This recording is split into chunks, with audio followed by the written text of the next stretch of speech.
Alors, voici notre Terre qui possède un noyau ferrique. Ce noyau ferrique a la particularité d'engendrer des champs électromagnétiques qui vont se répandre à la surface de la Terre. Et donc on en connaît essentiellement deux, le réseau de Hartmann, le réseau de Curie. Et donc à chaque point de la Terre, on va avoir une résultante de champs électromagnétiques qui peut être négatif, positif ou neutre. Vont entrer également en compte les cours d'eau et aussi les pierres qui se trouvent autour de points que l'on va mesurer. Un point particulier du champ électromagnétique terrestre, c'est le pôle Nord. Donc quand on veut trouver le Nord, qu'est-ce qu'on fait? On prend une boussole, on a une aiguille aimantée, et en fait, cette aiguille aimantée est attirée par le champ électromagnétique du pôle Nord, et donc on sait, vous voyez par exemple ici, que le pôle Nord il se trouve par là.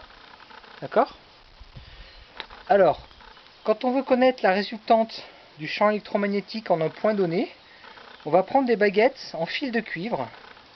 Voilà, donc des baguettes avec du fil électrique, c'est du 2,5 carré, avec, vous voyez, des morceaux de stylo qui vont permettre d'en fait de laisser les baguettes tourner librement.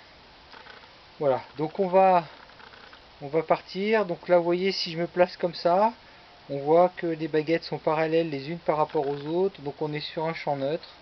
Voilà, si je me recule, vous voyez que les baguettes là se mettent à se croiser, donc ça veut dire qu'on est sur un champ électromagnétique négatif.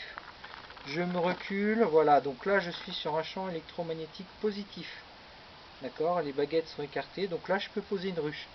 Si je pose une ruche ici, elle sera très bien, il n'y aura pas de souci. En revanche, vous voyez ici, il ne faut pas que je pose une ruche parce que je suis sur un champ électromagnétique négatif et les abeilles n'aiment pas du tout. Pourquoi est-ce que les abeilles n'aiment pas les champs électromagnétiques négatifs? Tout simplement parce qu'elles possèdent dans leur corps un grain de magnétite, donc c'est une particule métallique qui est sensible aux champs électromagnétiques, et celle-ci leur permet en fait de se diriger par rapport aux champs magnétiques terrestres. Donc quand on les place sur un nœud négatif, les abeilles sont perturbées par ce champ électromagnétique négatif, et donc elles ne sont pas bien.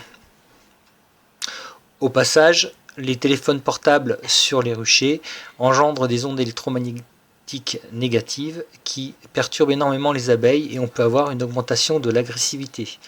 Donc votre téléphone portable, vous le laissez dans la voiture ou vous le mettez en mode avion. Donc si on veut mettre des pierres sur le toit des ruches pour éviter que les toits s'envolent, il faut se méfier, les pierres sont chargées. Donc si je prends cette pierre, donc je la mets sur cette face là, je prends mes baguettes et je regarde. Donc là vous voyez, je suis du côté négatif de la pierre. Si je retourne ma pierre maintenant, là vous voyez, je suis du côté positif, mes baguettes sont écartées. Donc ce que je fais, si je mets des pierres sur mes ruches, donc là vous voyez, je suis du côté négatif, d'accord. Donc je mets un petit H de ce côté là, comme ça je sais que ma pierre, le côté négatif est du côté du H et le petit H je le mets vers le haut. Voilà, si je mets ma pierre, le côté négatif tourné vers l'intérieur de la ruche, je vais envoyer plein d'ondes électromagnétiques négatives à l'intérieur de la ruche et la colonie ne sera pas bien.